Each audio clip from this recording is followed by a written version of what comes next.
It's now time to launch the Mahindra. We have our specialist timing gear, uses satellites to tell us exactly how fast we're going. Let's try this. Fist me. I have very high expectations. Okay. Oh. Is that your phone? That was my phone. G-forces, bro. G-forces. That's gravity. Come on, 6 seconds to 60. Oh my God, that's really slow. Come on, you can do it. Come on, baby. Mahindra. I believe in you. All right, we're running out of road here. Oh yeah, that's probably the worst 0 to 100 we've ever done. We've ever had. Hey Jacob. Hey Matt. What are we driving? Oh, you pressed the wrong button. It's very easy to press the panic button.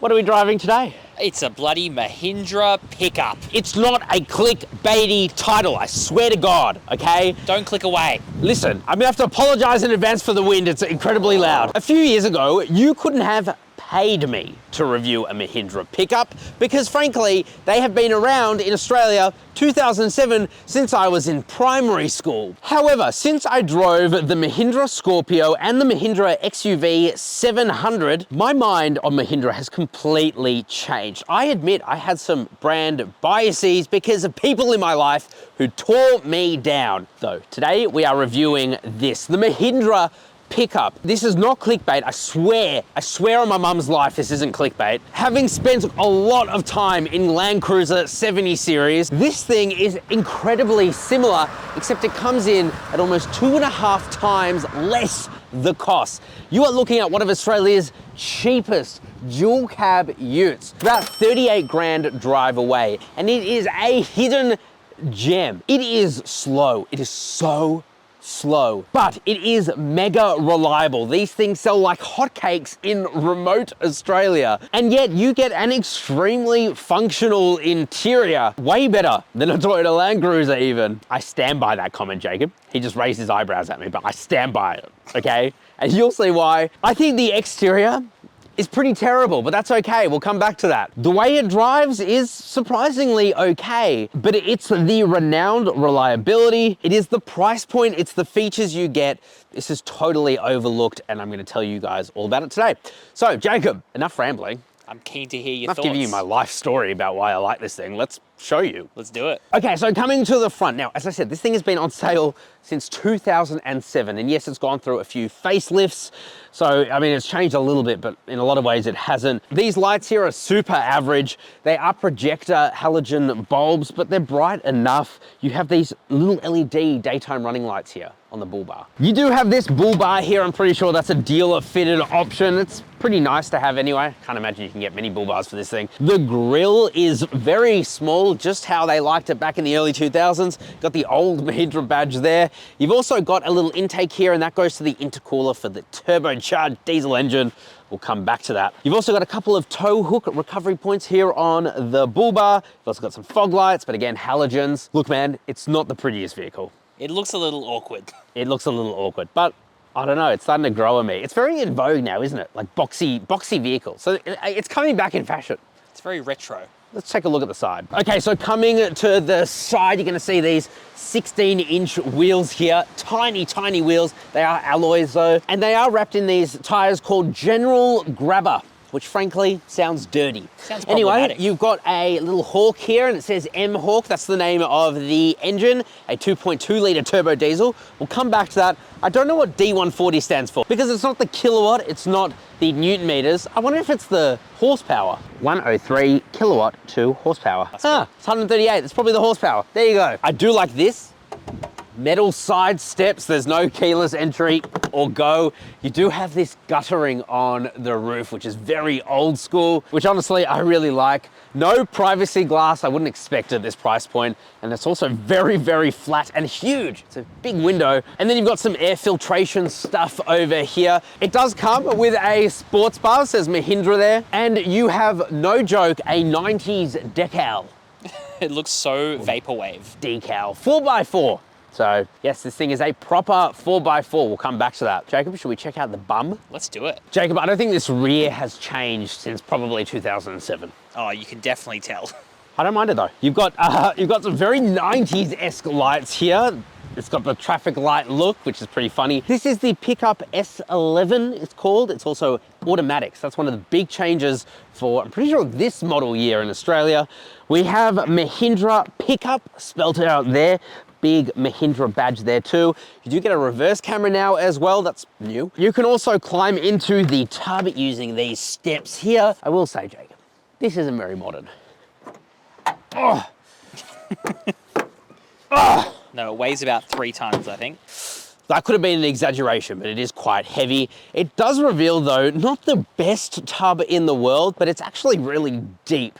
So you can fit quite a lot of stuff in there if you want to. I will say, I've noticed that the wheel arches are incredibly square compared to a lot of the competitors. My guess is so that you can sit on it. Because I know that in its home market, India, things like that aren't necessarily that illegal. And it's also really useful for eating lunch with your friends, As we have done. staring into each other's eyes. We bonded over the Mahindra PikUp today. And Jacob, it's not quite as functional as a LandCruiser because it's only got a 2.5 ton towing capacity, but it can hold a ton of weight in the rear, as I have demonstrated by me being in the back. Alrighty, Jacob, the interior. It's actually not bad. It's surprisingly okay. You know what I don't like? What? The seats. All right, let's just get the bad out of the way then. Okay, yeah.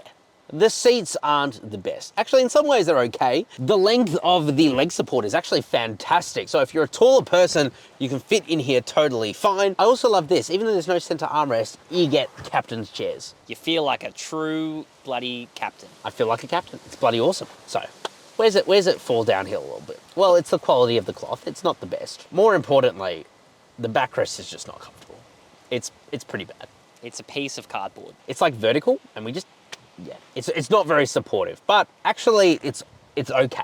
You know, for its price point, it's bloody okay, Jacob. You're not the one bloody driving this home. Just shut up, okay? The other thing I don't love in here is the quality of the plastics. Now, this car is brand new. It's done just over 1,000 kilometers. Obviously, scratchy materials everywhere, but the plastic clearly isn't a very good plastic. Does that make sense? But really, my complaints end there because this thing is an Indian LandCruiser. And when you compare it to a LandCruiser, it is so much nicer on the inside, despite being very, very similar. For example, Jacob, you get this infotainment display, which is actually pretty good, and it does have wired Apple CarPlay and Android Auto, which the new 2024 LandCruiser has only just added. Can you believe that? The one you just reviewed didn't even have either of those?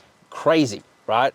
This is actually really useful. It means you can live with this thing day in, day out. Up in front of you, you get a very basic instrument cluster, but it's fine. It works well. I actually kind of like the blueness of it. Bit weird, but I like it, okay? Storage is also really good. The glove box is a pretty decent size. Look, the door bins aren't the best, but hey, you get like a little strap to hold down your stuff, I guess. Very handy. I don't love the cup holders here because they're very shallow. So I wouldn't be putting any drinks in there, frankly. You do have a USB-A port and an AUX in. You've also got a 12-volt socket. New for this year is a 6-speed automatic transmission. And we'll come back to that, but it really transforms the way that this thing drives. Also, a big thing, especially for a Ute, is that it has to have good aircon. Jacob, listen to this. Whoa. It's powerful. It's like a 747 engine. And it's cold as well. Like, it's a relatively warm winter's day today, and it's cold. Chill out. Chill out. It's too chill. You do have a little storage area here and here too. This thing is a proper four-wheel drive. It does have a low-range transfer case.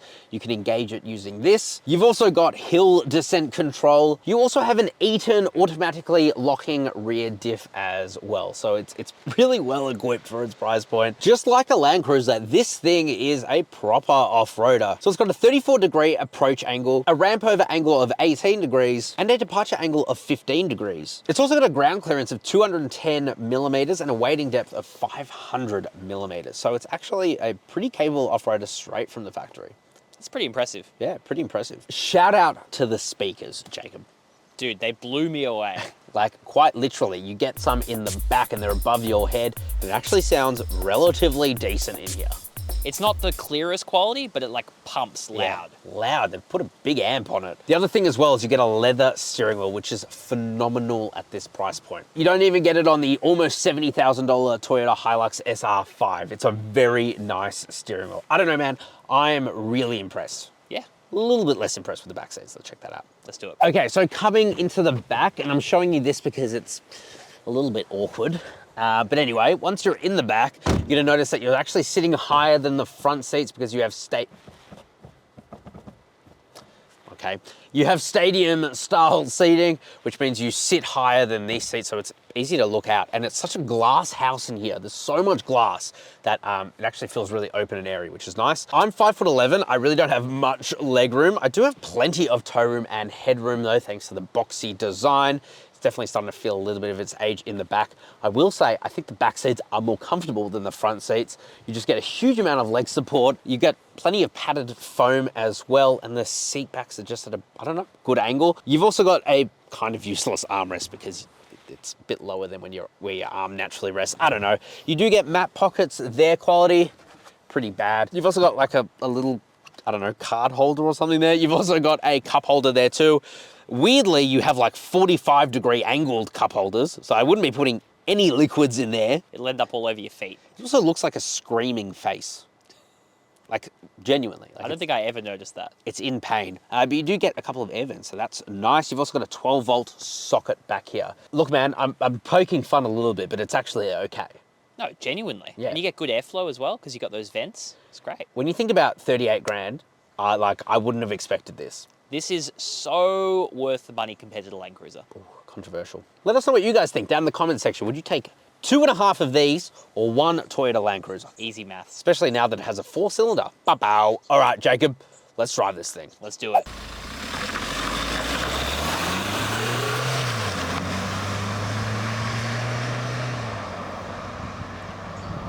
Alrighty, friend. Driving the LandCruiser. Oh. Toyota rigging and slip. This is definitely not. This is the Mahindra PikUp, baby. Do you mind if I give it a little bit of sauce? Give it some Mahindra sauce. Oh. It really picks up in speed. Jacob, I want to talk to you about what's new. Talk to me about What's new with this pretty old car, to be fair. It's got a 6-speed torque converter automatic transmission, an Aisin unit here. We can row our own gears if we want to. Wait, so you're telling me this isn't a manual? Okay, that's probably user error more than anything else. Look, it's actually really good. So, up front, we have a 2.2 litre turbo diesel M-Hawk, it's called. Now, on paper, it's pretty terrible. 103 kilowatt of power, 320 newton meters of torque. For a dual cab ute, that is like lowest in the class. Excuse me, it's a double cab. Double cab ute. I'm so sorry. However, it's really not bad when you're actually giving it the sauce. You're putting your foot down. It's pretty torquey. It's got a bunch of torque. And to be honest, it's really responsive, especially with this new 6-speed gearbox. The steering is, how do I put this? Hydraulic. A little bit poopy. Yeah. But it's okay. And I think the moral of the story here is it's exactly like the Toyota LandCruiser 70 series. It's pretty unremarkable to drive, but it's okay. And it's so purpose-built, this car. And it's actually so cheap, and yet it's actually got proven reliability that, you know, I don't mind that it drives a little bit poopy. I guess the fact that Mahindra is such like an established brand in India, they make really good agricultural vehicles, it kind of makes you feel pretty safe using this car. Yeah, not literally though, because it definitely not. Did score a 3-star ANCAP safety rating a few years There's ago. no active safety systems whatsoever.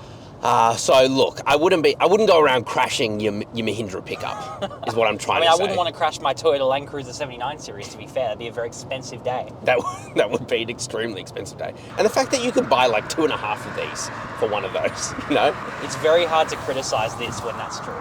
And to be honest, like, it's okay in its comfort. It's definitely on the stiffer end, but you know, you're not going to be upset about it. You have to go a little bit slow around corners. There's definitely a bit of body roll because you do sit quite high up, which I love. You know, I feel like I'm in a real truck here. You really do feel like you're the king of the road. You really do. King of the road in this thing. But, you know, it's definitely got its agricultural roots, but I find that quite charming in a way. Yeah, it's definitely got its own, like, unique personality, and it's definitely purpose-built as well. Yeah. I don't know, I could see people taking this, you know, across Australia. Well, that's the thing. So this is actually like most popular in remote Australia, believe it or not. No wonder I haven't seen any on the roads. Yeah, you're not really going to. And you do see quite, you know, you see very few of these, but I'm kind of surprised by that, especially since it's so cheap. Literally half the price of like obviously a top of the range, but still a Ranger, you know, like it's so much cheaper than those cars. And I think it provides like quite a lot of the thrills. You know what I mean? I agree. And I think a lot of people that buy these kind of cars are going to want that analog experience as well. Now, there's no on-road four-wheel drive system. It is off-road, but you're going to tickle my little pickle anyway. We're going to do this in two-wheel drive. Well, it doesn't screech the back wheels, so it doesn't have enough power to do so. Definitely has enough torque though. Look, it's I would say a brisk jog up this hill. All right, corner number 1. Oh God. I'm going to be a little bit careful around here. You know what? I can't even go fast, even if I wanted to. And I will say, like, it doesn't feel like the traction control systems are like, maybe. That okay. wasn't traction though. That was you. That was you letting off the accelerator. That was me letting off. Maybe it just wasn't powerful enough to engage the traction control systems, but it didn't feel like they were obtrusive at all. No. I don't know, man. It's a really solid Ute. I'm surprisingly comfortable sitting here, like, obviously not around that corner, just on the straights. I love the armrest. I feel like I'm in captain's chairs up here, you know? I don't know. As you should. I feel happy. I feel like I'm in my happy place. You know why? Because you love, your SsangYong chairman. I do. You love your Suzuki Jimny. I do. You love, you love rooting for the underdog. I do. That's why I root for you, baby. He's my employee, by the way. Nothing more. I'm no longer holding his hand. He was keeping me captive in that handhold. All right, Jacob, I don't know why. Actually, I do know why. Let's performance test it. Let's do it.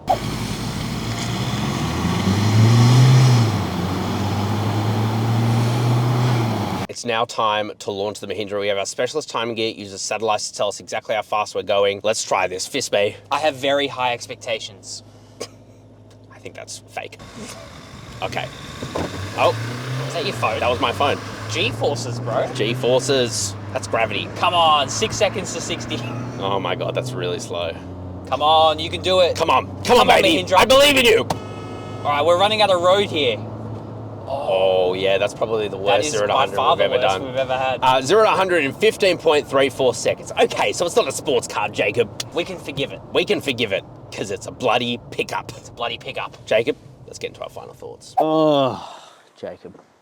That was very sensual. I really, really like the Mahindra pickup. I can tell. It's flawed. Do not get me wrong. It is slow. Its steering is weirdly heavy. Very heavy. It's very difficult to park. It's not very easy to live with in the city, I'm not gonna lie. However, I think it is a totally underrated Ute. I could easily live with this thing day in and day out. It's a very good Ute, totally underrated at its price point as well. 5-year, 150,000 kilometer warranty. These things are known for being really bulletproof. They're a great work tool, just like the LandCruiser 70 series, and that's why I think this really is India's LandCruiser. I like it a lot. Jake, what do you think? I was a little bit shocked at how comparable it was to the LandCruiser on the inside. I'll just leave it at that.